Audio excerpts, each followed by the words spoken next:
I paid for their wedding, gave them my blessing, and welcomed her like a daughter. 3 years later, I asked if I could visit my grandson's school play. She said, "Let's not make this about you." My son just sent a thumbs up emoji. I sat in my car outside that school crying. The following week, they got a delivery they never saw coming. I'm Rick. I'm 61, retired, and I live just outside Lexington, Kentucky. I lost my wife 8 years ago to ovarian cancer. I was with her through every chemo session, every scan, every sleepless night. My son, Eli, was just finishing high school back then. He helped where he could. He was a good kid. We leaned on each other hard. It was just the two of us for a long time after she passed. I thought that kind of bond, going through something like that together, would keep us close forever. A few years later, Eli started dating this nurse named Taylor. He met her on the job. He's a firefighter like I was. I remember the first time I met her. She smiled a lot, asked me about my time in the department, called me sir. Seemed sweet enough. I tried to welcome her. I mean, it was clear Eli really liked her. Maybe even loved her. After about a year, he came over one night and told me they were getting married. I asked about the plans and he kind of scratched his head and said they didn't have the money for much. Without even thinking, I told him I'd pay for it. I didn't say help. I said I'd pay. I had the savings. Figured I'd rather use it on my boy than leave it sitting in a bank. Taylor's parents didn't offer much. Her dad's not around and her mom is, well, not helpful. So I planned a lot of the wedding. Venue in Louisville, buffet-style dinner, photographer, DJ, even covered hotel blocks for out-of-town guests. All told, I dropped about $38,000. Never asked for anything back. Didn't expect it. At the reception, I gave a speech. Told everyone that Taylor felt like the daughter I never had. I said it in front of 130 people. I meant it too. I really thought she'd become family. After the wedding, I expected to still be part of their lives. I figured Sunday dinners, occasional game nights, maybe even helping them fix up their house. That's not what happened. Right after the honeymoon, the distance started. At first, Eli said they were just adjusting to married life. I gave them space. Figured it was normal. But when I tried to drop by one Saturday afternoon with some ribs I smoked, Taylor met me at the door with a tight smile and said, "We're kind of in the middle of a nap." It was 3 p.m. That became the pattern. Every time I tried to stop by, they were busy or resting or just needed some time to themselves. Phone calls slowed down.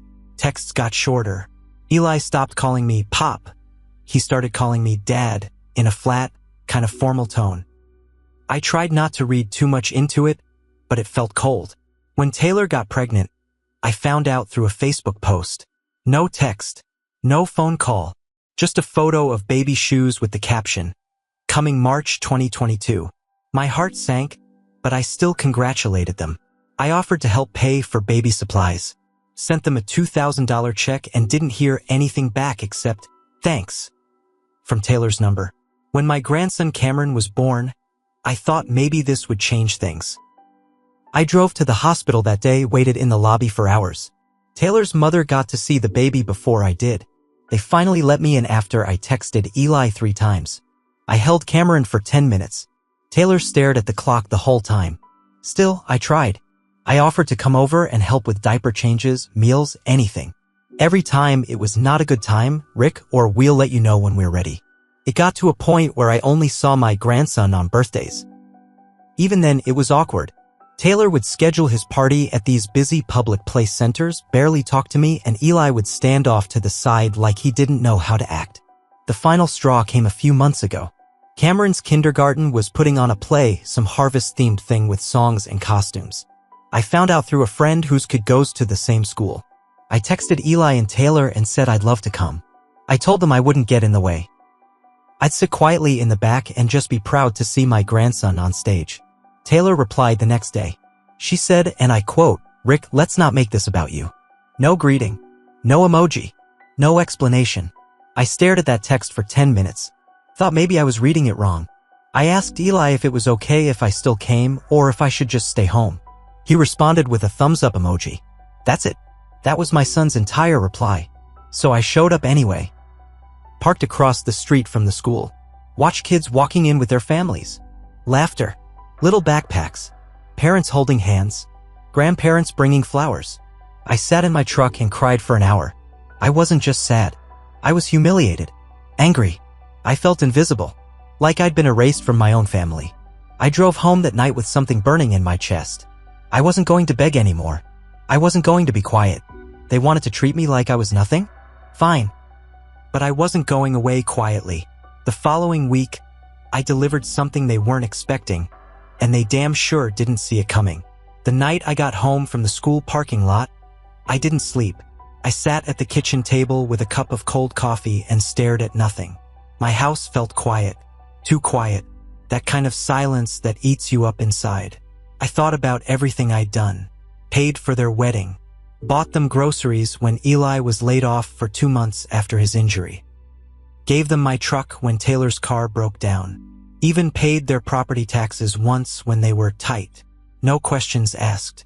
And now, I wasn't good enough to see my grandson sing a stupid song about pumpkins. That next morning, I went into the garage and pulled out a plastic storage bin I hadn't touched in years. Inside it were 2 old notebooks, my wife's recipes, and a folder I had nearly forgotten about. Every receipt, every check copy, bank statements, the wedding budget I typed up. Printouts of the $2,000 I sent for Cameron. Proof of the tax payment. It wasn't about money. I wasn't going to sue them or anything like that. But I needed to remind myself I wasn't crazy. That I had given and they had taken every single time. And that's when the idea hit me. I called a friend named Miles. He used to work for the local news, now does small freelance video work for events. I asked him to help me film something. Just a simple video. I didn't tell him what it was for. We met in my living room that weekend. I set up a table, laid out the folder, the photos of the wedding, a couple old videos from when Eli was a kid, even a clip of me holding Cameron the day he was born. I looked right into the camera and told the truth. I told the story start to finish. No yelling, no drama, just facts. The money, the support, the cold replies. The way I sat in my truck outside a school play because I wasn't allowed inside. And then I ended the video with one question. What kind of people cut out the man who gave them everything? Miles was quiet when we finished. He didn't say much, but I could tell he felt something. That Monday, I sent the video file in an email. To Eli. To Taylor. To Taylor's mom. To Taylor's 2 brothers. To Eli's captain at the fire department. To a handful of family friends. And to Cameron's kindergarten teacher. I didn't write a message. Just sent the file and typed, thought you all should know what's been going on. Then I waited. I didn't have to wait long. By Wednesday, I had 2 missed calls from Eli. No voicemail, just the missed calls. Then came the texts. Eli, what the hell are you doing? Eli, why would you send that to people I work with?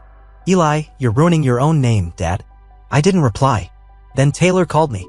I let it ring. She tried again. Finally, she left a voicemail. Her voice was high and tight, like she was trying to sound calm but wasn't. Rick, this is completely out of line. That video is misleading and manipulative. You need to take it down and apologize to our family. We're dealing with fallout from your little stunt and it's not fair to Cameron. She said my actions were toxic and that I was trying to destroy their life. I sat on the porch and listened to that message 3 times. Then I deleted it. I didn't care if they were mad. I wasn't trying to destroy anything. I just wanted the truth out. I wanted them to feel even a piece of what I had felt sitting in that truck. But what happened next? I didn't expect. That weekend, I got a knock on the door. It was Taylor's mother. Never liked the woman. She looked angry, red in the face, like she had something to prove. You think you're some kind of hero? She snapped the second I opened the door. I didn't say a word. She launched into this whole speech about how I was jealous, how I couldn't handle Eli having a new family, and how I was making this all about myself. I let her rant. Then I said just one thing. I asked to see my grandson sing on stage, and you all treated me like trash. Now everyone knows it. She stared at me, breathing hard, then turned and stormed off. No goodbye. I thought that'd be the end of it. But the next day, something unexpected happened. Cameron's teacher sent me a handwritten note. She said she had seen the video. Said she didn't want to get involved, but felt like I deserved to know Cameron had asked why his grandpa Rick wasn't at the play. She told me that when she explained sometimes grown-ups can't make it, he cried. He said, but he always said he would be there. That letter hit me hard. It reminded me who this was really about. Not Eli. Not Taylor. Cameron. And I decided right then I wasn't finished. They could block my number. Trash talk me all they wanted. But I was going to be in my grandson's life whether they liked it or not. They built walls around that boy. Now I was going to tear them down, one brick at a time. After I got that letter from Cameron's teacher, I sat with it in my lap for almost an hour. I read it so many times I could have recited it word for word. She wasn't trying to stir anything up, she just wanted me to know my grandson missed me. That was all I needed to hear. I didn't cry this time. I felt sharp, focused. I hadn't felt that way in years. That night, I called my lawyer. I'd known Jeff since the firehouse days. He mostly handled estate planning, but he owed me a few favors. I told him I needed to revise my will, and I wanted to add a special clause. I'd already named Cameron as the beneficiary of my pension and house. But I wanted something clearer, something with teeth. I told Jeff I wanted it to be airtight. The house, the funds, everything. Cameron gets it all directly when he turns 21. Not through Eli, not through Taylor. I even set up a trust with rules. One of the conditions? That Cameron gets monthly letters from me, starting now. No matter what, I'd write them, seal them, date them. If anything happened to me, they'd go straight to him. Jeff would hold them until the time was right. I also asked for yearly photo proof that the trust's money was being saved for him. Not touched, not played with. Jeff said it was a lot of red tape, but he'd make it happen. I paid him in cash. Once that was set, I got to work on the letters. I wrote about how much I loved him. I told him stories about his dad when he was little. I told him about his grandma and how proud she'd be. I kept the tone kind, but honest.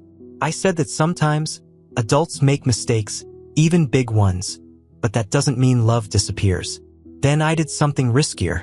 I bought a prepaid P.O. box under a fake name. Rented it for a year in Lexington, and I mailed a letter directly to Cameron. Inside was a note I kept short. Hey buddy, Grandpa Rick here. I'm sorry I couldn't be at your play. I wanted to be. I always want to be there. Just know I love you very much and I'm always cheering for you even if I'm not in the room. Love, Grandpa. I mailed it from a neighboring town to avoid any tracing. I didn't want it to get intercepted or tossed. 2 weeks passed. No word. Then, one afternoon, I got a knock. It wasn't Eli. It wasn't Taylor. It was Eli's fire captain. The same guy I had sent the video to. I was shocked. I invited him in, offered him coffee. He shook his head. He said I shouldn't be here long. Just thought you should know something. He told me Eli had been having problems at the department. Skipping shifts. Seemed distracted. Low morale. Got into a shouting match with a lieutenant. Someone mentioned family drama. The captain didn't dig further, but he had a pretty good guess. I saw your video, he said, and I just want to say, I believe you. That shook me more than I expected. The man gave me a nod and left. I stood at my front window watching him drive off. The next day, I found out Taylor had called Cameron's school and demanded to know how unauthorized mail was getting to her son. She blamed the school secretary. The secretary, who's known me for years through mutual friends, refused to back down. Told her the school had nothing to do with it. The story made the rounds. Taylor ended up pulling Cameron out of after-school choir. Said it was too much stress. That's when I realized something was shifting. They weren't just mad. They were unraveling. People started asking questions. Mutual friends who used to be too busy suddenly wanted to grab lunch. One of Taylor's cousins, who I'd met at the wedding, messaged me on Facebook. She wrote, "I'm sorry. I had no idea they were keeping you from Cameron. That's not right." I still didn't respond. I wasn't doing this for sympathy. But I knew word was spreading. Quietly. Bit by bit. And Eli and Taylor were losing control of the story they told everyone. That I was clingy, overbearing, stuck in the past. Turns out, when you lie too long, the truth finds a way through. But none of that prepared me for what came next. One evening, just after dinner, my doorbell rang again. This time, it was Eli. He looked like hell. Bags under his eyes. His fire department shirt wrinkled. Hair messy. I opened the door and didn't say anything. He stood there, shifting his weight like he didn't know whether to come in or run. Then he said, "Dad, I think I made a mistake." I didn't answer, just stepped aside. He walked into the house like it was unfamiliar, like he wasn't raised in that living room. He stood in front of the old photo of his mom I keep on the fireplace. He didn't cry, but his voice cracked when he said she'd hate me right now, wouldn't she? I didn't sugarcoat it. Yeah, I said. She would. He sat down. I didn't sit next to him. He told me things I hadn't known. That Taylor had been monitoring his texts. That she'd blocked my number from his phone without telling him more than once. That every time he tried to bring me up, she'd pick a fight or use Cameron as a shield. He said he didn't want to rock the boat because he was afraid of losing his family. Then he looked me dead in the eyes and said, "But I lost you anyway." I didn't say it's okay, because it wasn't. Not yet. I said, "Do you want to fix it?" He nodded. Then I said, "Then get ready. Because you've got a lot more to lose before we're even." When Eli sat on my couch that night and said he wanted to fix things, I told him it wouldn't be easy. I told him that saying sorry is one thing, earning trust back is another. And he didn't get to just show up, say a few sad words, and get a clean slate. I'd spent years being treated like a backup plan. Now he'd have to sit in that pain like I did in my truck outside that school. The next few weeks were awkward. He tried calling more. Tried updating me about Cameron. But I didn't go chasing anything anymore. I let him do the work. When he invited me over, I said no. When he said he wanted me to come see Cameron play t-ball, I said I'd think about it. I wanted him to feel what it's like to not be someone's priority. But I also kept writing Cameron those letters. I sent one each week to the P.O. box under a new name, one Taylor couldn't trace. I kept it light and kind. No drama. Just stories and love. I added little things inside, stickers, puzzles, jokes. Something he could hold. 1 month later, I got a text from Eli at 10:37 p.m. It just said, she found the letters. I stared at my phone. Waited. No follow-up. The next morning, I found out Taylor had packed up Cameron and gone to stay at her mother's. She took his tablet, wiped it clean, deleted all photos of me. She blocked Eli on everything for 3 days straight and told the school I wasn't allowed on the property. Eli showed up on my porch again, this time in tears. She's talking about full custody, he said. Said I'm unstable, that you've poisoned Cameron's mind. She's hiring a lawyer. I didn't hug him. I didn't say it'd be okay. I just said, time to stop being afraid of her. That's when Eli made a choice. He went to court. He filed for partial custody. Told the judge he wanted shared time without interference. Said Taylor had been cutting his son off from family without cause. He showed the court my letters. He admitted he'd been passive and weak, but he wanted to change for his son. The court ordered an emergency hearing. Taylor showed up with her mother and an attitude. And this is where karma showed its face. During the hearing, Taylor's own cousin came forward. The same one who messaged me months ago. She had screenshots, texts where Taylor bragged about keeping the old man out, saying Cameron didn't need his weird grandpa energy. Even worse, there were messages mocking Eli. She said, and I quote, "Eli's just a paycheck and a sperm donor. Rick's a wallet with legs." Those words, they hit the judge hard. The judge ruled that Eli would get 50-50 custody, immediate. Taylor was warned. Any further alienation would count against her. The court also required both parents to take co-parenting classes. Taylor lost it. Screamed in court. Called Eli a traitor. And when she stormed out, she left Cameron behind. Just walked right out of the courtroom without even looking at him. That's when Eli broke down. He held Cameron and cried into his little shoulder. And Cameron looked up and said, "Can I see Grandpa Rick now?" I wasn't there, but Eli told me about it after. That weekend, they both showed up at my house. Cameron ran straight into my arms. "Did you see my pumpkin play?" he asked. I smiled and said, "I saw something better, buddy." Eli stood in the doorway and said, "I'm sorry, Dad, for all of it." I nodded. Then I said, "You're not done making this right." And he wasn't. Eli took 6 months off from the firehouse. Got counseling. Took those parenting classes seriously. Went to every drop-off and pickup even when Taylor glared at him. He took every opportunity to include me, small trips, park days, even school meetings. Taylor? She got worse. She tried to violate the court order. Once she refused to hand Cameron over on time. Eli called the cops right in front of her house. She screamed about abuse and manipulation, but the body cam footage showed otherwise. The judge found her in contempt. She lost overnight custody for 2 months. People started distancing themselves from her. Even her own mother stopped picking up her calls. Taylor's reputation around town, especially in her nursing job, took a hit. Parents at Cameron's school didn't want to invite her to birthday parties. She was that mom now. Me? I kept quiet. I didn't talk bad about her to Cameron. Didn't gloat. I stayed steady. But one day, about a year after all this started, I did get one last call from her. I almost didn't answer. But I did. Her voice was flat. Tired. Broken. She said, "You win, Rick." I said, "This wasn't a game." And I hung up. Today, Cameron is 8. He sleeps over at my house once a month. We go fishing. We build model airplanes. He calls me Grandpa Rick like it's the most natural thing in the world. Eli and I aren't perfect. We never will be.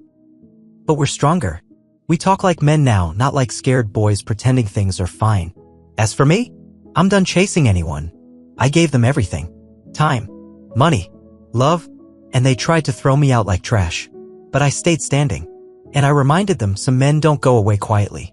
Some men fight for what's right, even when it hurts. And when the dust settles, the truth always wins.